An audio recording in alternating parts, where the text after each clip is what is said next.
الحمدللہ وحدہ لا شریک لہ والصلاۃ والسلام علی من لا نبی بعدہ۔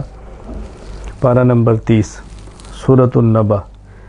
اس صورت میں بطور خاص اللہ تعالیٰ نے قیامت کا ذکر فرمایا ہے، قیامت کی ہولناکیوں کا ذکر فرمایا ہے، اور اہل جنت کے لیے انعامات کا ذکر فرمایا ہے، قیامت کے دن کافر کی حسرت کا ذکر فرمایا ہے۔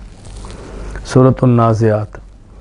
اس صورت میں بھی اللہ تعالیٰ نے قیامت کا ذکر فرمایا ہے، دوبارہ جی اٹھنے کا ذکر فرمایا ہے، اور اسی صورت میں اللہ تعالیٰ نے فرعون کو عذاب دینے کا ذکر فرمایا ہے اور آخرت کی طرف متوجہ فرمایا ہے۔ سورہ عبس۔ اس میں بنیادی طور پر ایک نابینا صحابی عبداللہ بن ام مکتوم رضی اللہ تعالیٰ عنہ کا ذکر فرما کے یہ بات سمجھائی ہے کہ غیروں کی بجائے اپنوں کا زیادہ خیال کیا جانا چاہیے، غیروں کی بجائے اپنوں پر توجہ زیادہ دینا چاہیے۔ اپنوں کا حق پہلے ہے، غیروں کا بعد میں ہے۔ طلب والے کا حق پہلے ہے، بے طلبوں کا بعد میں ہے۔ اور اس میں بھی پھر قیامت کا تذکرہ کیا ہے۔ قیامت کے دن بعض چہرے سفید ہوں گے جو اہل ایمان ہیں، بعضوں کے سیاہ ہوں گے جو کہ اہل کفر ہیں۔ سورۃ التکویر۔ اس میں بھی قیامت کا ذکر کیا ہے، علامات قیامت کا ذکر کیا ہے، اور پھر آخر میں حضور اکرم صلی اللہ علیہ وسلم کے بارے میں ذکر فرمایا کہ آپ کا ایک مقام ہے، رتبہ ہے، اور آپ مجنون نہیں ہیں، الحمدللہ اللہ کی طرف سے۔ سورۃ الانفطار۔ اس صورت میں بھی قیامت کا ذکر کیا ہے، اور پھر اللہ تعالیٰ نے بطور خاص انسان سے محبت کا شکوہ کیا ہے کہ اللہ کریم ہے، سب کچھ دیتا ہے، پھر انسان اللہ کی ذات کے بارے میں دھوکے میں کیوں آ جاتا ہے۔ کرامن کاتبین کا ذکر کیا ہے، اور ابرار نیک لوگ جنت میں جائیں گے، فجار برے جہنم میں جائیں گے، یہ بات سمجھائی ہے۔ سورۃ المطففین۔ اس میں بطور خاص یہ بات سمجھائی ہے کہ ناپ تول میں کمی نہ کرو، قیامت کو سامنے رکھو، آخرت کے اجر و ثواب کو دیکھو، اہل ایمان خوش ہوں گے، اور یہ ناپ تول میں کمی کرنے والے اور کفار قیامت کے دن بہت پریشان ہوں گے۔ اور یہ کافروں کا کام ہے ناپ تول میں کمی کرنا، مسلمانوں کی شان نہیں ہے۔ سورۃ الانشقاق۔ اس میں ذکر فرمایا قیامت کے دن جس کو نامہ اعمال دائیں ہاتھ میں ملا، سمجھو حساب آسان ہو گیا، نامہ اعمال بائیں ہاتھ میں ملا، سمجھو حساب بہت سخت ہو گیا۔ اللہ تعالی ہم سب کو اعمال نامہ دائیں ہاتھ میں عطا فرمائے۔ سورۃ الطارق۔ اس میں اللہ تعالیٰ نے انسان کی بطور خاص تخلیق کا ذکر فرمایا کہ انسان ایک پانی کے قطرے سے پیدا ہوا ہے، تو انسان کو اپنا ماضی بھولنا نہیں چاہیے۔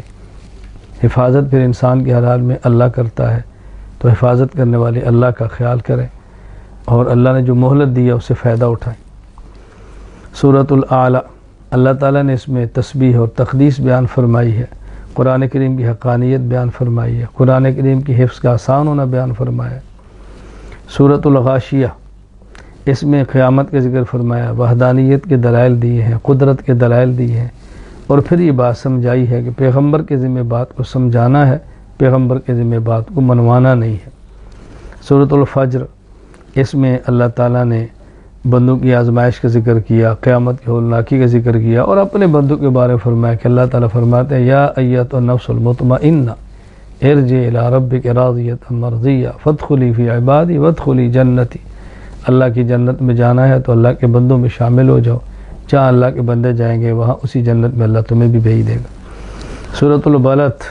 رسول اللہ صلی اللہ علیہ وسلم کے پیارے شہر کی قسم اٹھا کر اللہ پاک نے یہ بات سمجھائی ہے کہ دیکھیں اچھے اعمال کا وزن بہت زیادہ ہے، برے اعمال کا کوئی وزن ہی نہیں ہے، تو اچھے اعمال کی کوشش کرو، ترغیب دی ہے۔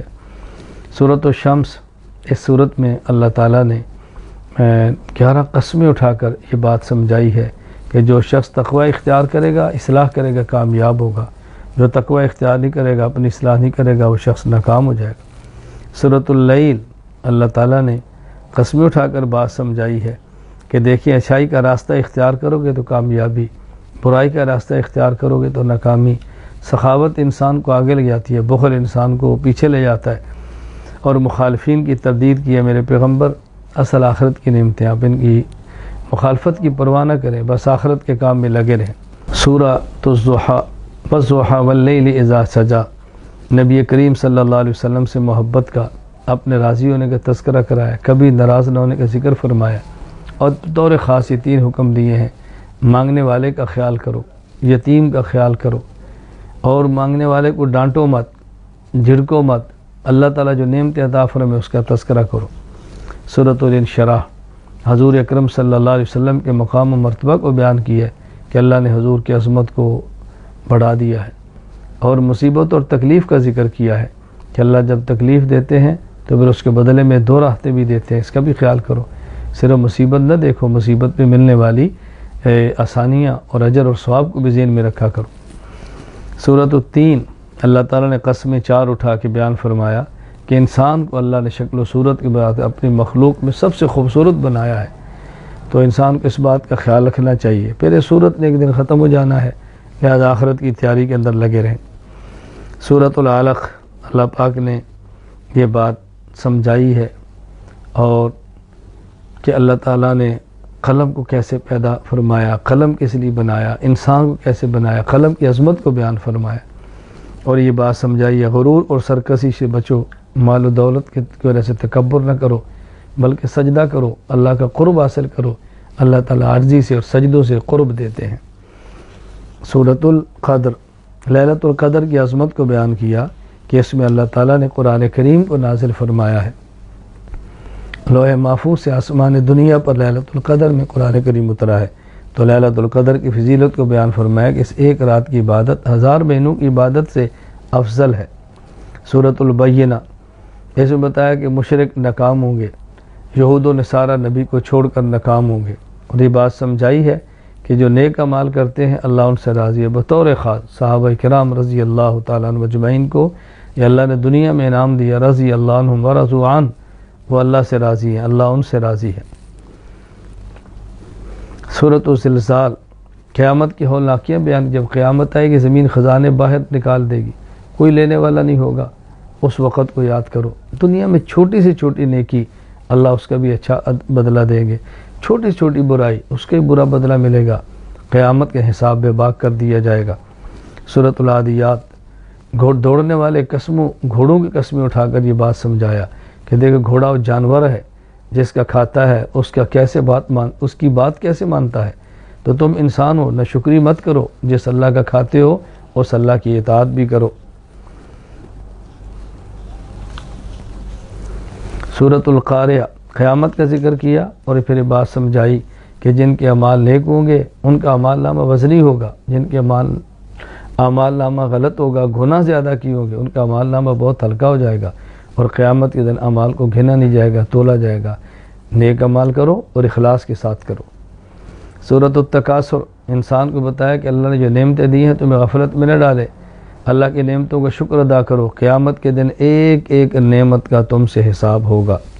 سورۃ العصر اللہ تعالیٰ نے قسم اٹھا کر یہ بات سمجھائی ہے، کامیاب وہ شخص ہوگا جس کا عقیدہ ٹھیک ہو، اعمال سنت کے مطابق کرے، پھر صحیح عقیدہ نیک عمل کی دعوت دے، اگر اس دعوت پر کوئی مشکل آ جائے تو اس کو خندہ پیشانی سے برداشت کرے۔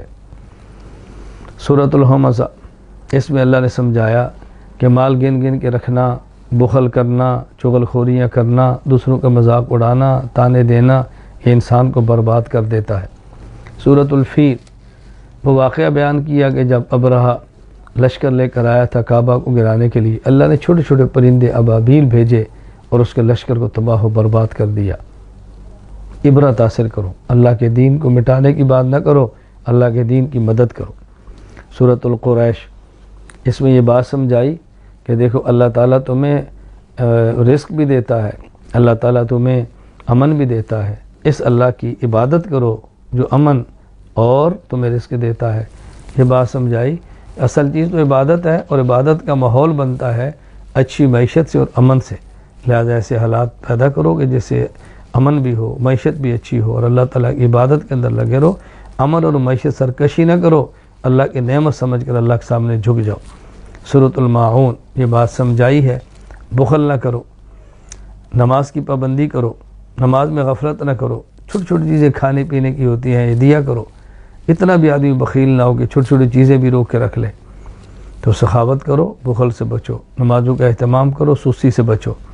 سورۃ الکوثر حضور اکرم صلی اللہ علیہ وسلم کی عظمت کو بیان کیا کہ آپ کے مخالف ختم ہوں گے، آپ کا نام قیامت تک اور قیامت کے بعد بھی رہے گا۔ رسول اکرم صلی اللہ علیہ وسلم کی عظمت کو بیان فرمایا۔ سورۃ الکافرون، اس میں عقیدہ شرک کا رد کیا ہے، بنیادی طور پہ شرک کی نفی کی ہے۔ سورۃ النصر، اس میں فتح کی بشارت دی ہے، لوگوں کے فوج در فوج اسلام میں داخل ہونے کا ذکر کیا ہے، اور آخرت کی تیاری کی ترغیب دی ہے کہ پیغمبر فتوحات آ گئی، لوگ مسلمان ہونا شروع ہو گئے، آپ کی آمد کا مقصد پورا ہو گیا، اب آخرت کی تیاری فرمائیں۔ سورۃ اللہب، رسول اللہ صلی اللہ علیہ وسلم کا دشمن ابو لہب اور اس کی بیوی کا انجام بد بیان کیا ہے کہ کس طرح برباد ہوئے، اور آخرت کے اندر بھی وہ جہنم کے اندر جائیں گے، مال اور اولاد ان کے کام نہ آ سکی۔ سورۃ الاخلاص، اس صورت میں اللہ تعالیٰ نے توحید کو بیان فرمایا ہے۔ سورۃ الکافرون میں شرک کا رد ہے، اور سورۃ الاخلاص میں توحید ہے۔ یہ دو صورتیں بہت محبوب ہے، عام طور پہ فجر کی نماز میں، فجر کی سنتوں میں پہلی رکعت میں سورۃ الکافرون اور دوسری رکعت میں سورۃ الاخلاص پڑھنے کا اہتمام کرنا چاہیے۔ آخری دو صورتیں سورۃ الفلق اور سورۃ الناس، اس میں یہ بات سمجھائی ہے کہ انسان کو چاہیے انسانوں اور جنات کے شرور سے پناہ مانگے، اللہ تعالیٰ کی حفاظت میں آئے، اور جادو سے بھی بچنا چاہے تو اللہ سے، اللہ کی پناہ میں آئے، وسوسے سے بچنا چاہے تو اللہ کی پناہ میں آئے۔ ہر حالت میں انسان کو چاہیے کہ شرور اور فتنوں سے بچنے کے لیے اللہ کی پناہ میں آئے۔ اللہ تعالیٰ نے سورۃ الفاتحہ سے قرآن کریم کو شروع فرمایا، سورۃ الناس پہ ختم فرمایا۔ سورۃ الفاتحہ میں دو چیزیں ہیں، ان کے مانگنے کی بات کی کہ اللہ سے مانگو، نمبر ایک مدد اللہ سے مانگو، نمبر دو صراط مستقیم اللہ سے مانگو۔ مدد مل گئی، دنیا میں غالب آ گئے، صراط مستقیم مل گیا تو آخرت ٹھیک ہو گئی۔ اور آخری دو صورت میں سورۃ الفلق، سورۃ الناس میں بات بتائی، دو چیزوں سے بچو، مخلوقات کے شر سے دنیاوی معاملات میں، اور وسوسہ ڈالنے والوں کے شر سے دینی معاملات میں۔ دنیاوی معاملات میں مخلوق کے شر سے بچ کے تو دنیا بہتر ہوگی، وسوسہ ڈالنے والوں کے شر سے بچ کے دینی معاملات میں تو آخرت ٹھیک ہوگی۔ اللہ تعالی ہم سب کی دنیا اور آخرت سنوار دے۔ وآخر دعوانا ان الحمد للہ رب العالمین۔